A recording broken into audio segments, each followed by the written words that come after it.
Hello， 我是阿弟，今天要来跟大家讨论很难翻译成英文的中文单字。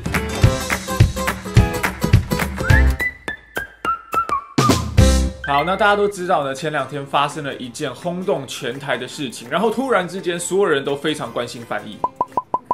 我之前其实已经做过一集，就是在整理我觉得很难翻译成英文的中文单字。那今天呢，我就想说顺着时事，我们来延续一下，做个第2集。那这一集呢，有很多的字都是来自上一集留言区大家给的建议，所以首先我们先来看一下这个留言，能够翻译10个字足以：仁义礼智信温良恭俭让。Benevolent, just, courteous, wise, honest, pleasant, kind, respectful, frugal, tolerant。都有讲到吗？有。OK， 好，好，我已经画完一整集分量的脑子了，所以我们今天就到这边结束喽。如果你喜欢这个影片，请帮我们按个赞。如果你想要看到更多影片，不要忘记订阅我们的 YouTube 频道。好了，我在学放火，中途放弃影片。好，回到主题。等一下，这个好像有点碍眼。好，所以今天也是为各位整理了几个很难翻译的中文，我们就一个一个来看看吧。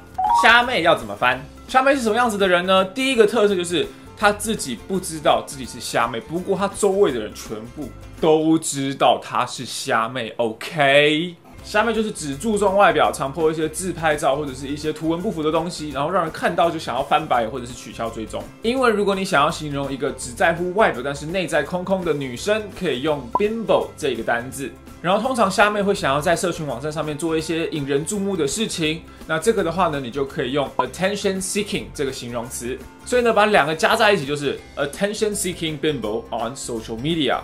那如果你不想要讲这么长的话，你也可以简单的说 attention whore。好，不要说是我教你的。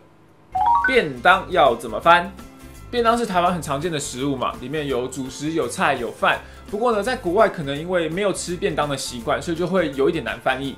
有些人会翻成 lunchbox， 不过这个没有很准确，因为 lunchbox 它只是那个装食物的盒子，那个便当盒，它可能是铁盒，可能是塑胶盒，所以你绝对不能说 I'm going to eat a lunchbox， 这是错的。我认为呢，可以接受的翻译有2个，一个是 bento。虽然说这个是日本来的外来语，不过日本便当的概念跟台湾差不多，所以应该是可以互通的。另外一个呢是意义 boxed meal， 一个装在盒子里面的一餐。这里补充几个单字，一般餐厅外带的纸盒可以叫做 to go box， 如果是纸袋的话呢，就是 paper bag 或者是 doggy bag。小屁孩要怎么翻？小屁孩，我有认识屁孩吗？弟妹，你才是屁孩好吗？我对屁孩的定义是缺乏管教、没有礼貌、没有大脑的小朋友，年纪也不一定要很小，也可能是长很大的人，但是他智商跟小朋友一样，这也是屁孩。因为跟家庭的管教好像蛮有关系的，所以可以说 spoiled brat， 也就是被宠坏的小孩子。如果你是想要强调无知又讨人厌的这个特质的话，那就可以用 punk 这个单字。不过因为是小朋友，所以要说 little punk。这边发音要注意哦，不要念 little， 要念 little，right？ little punk。那种 little punk， 你觉得胖太复杂了没有关系，还有另外一个简单的选择，你就叫它 little shit 就可以了。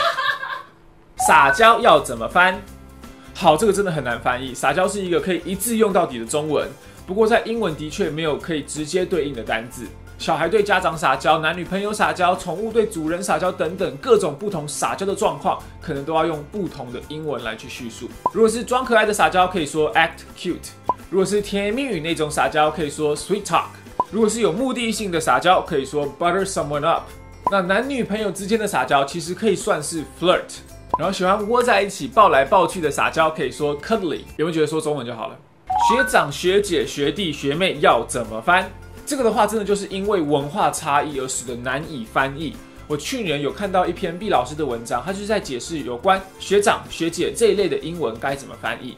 它的大意是，英文文化当中很排斥有阶级概念的称呼，所以 lower classmen 跟 upper classmen 都是很生硬而且不会实际上用到的翻译。所以除了 freshman、sophomore、junior、senior 之外，没有什么其他的学长姐之称，甚至呢现在会用 first year、second year、third year、fourth year 来代替。不过我觉得 senpai 这一词好像在英文里面有越来越多人知道了，你可以去 Google 一下 senpai notice me。所以这个到底要怎么翻呢？ A 客气要怎么翻？最后这个客气会被使用在不同的说法里面嘛？最简单的就是不客气。好，来，不客气的英文你会怎么讲？你会怎么翻？是不是 You're welcome？ 太逊了，来让阿弟教你一个更炫、更帅的回复，一个字就好了 ，Anytime。来，你看看哦，你看看哦。Hey, thanks for helping me out. Anytime， 马上爱上你，有没有？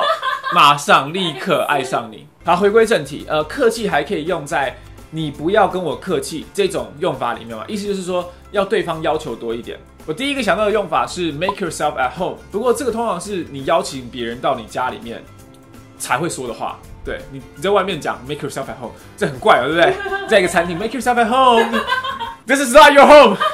那另外一个说法呢是 no strings attached， 意思就是你不用回报我，所以不要客气。好，今天讨论了这么多难翻译的中文，有没有给大家满满的大平台呢？那应该还是有很多难翻译的中文，所以如果有的话呢，记得要留在下面的留言区，下次拿来做成影片给你们哦。如果你喜欢这个影片，请帮我按个赞以及分享，记得订阅我们的 YouTube 频道，每个礼拜一、四晚上的9点可以看新影片。追我们的 IG 跟脸书可以搜寻阿迪英文。And that's a wrap. Thank you guys for watching as always, and I'll catch you guys next time. See ya. See ya. 是要怎么样比较像？我看一下。满满的大平台呢？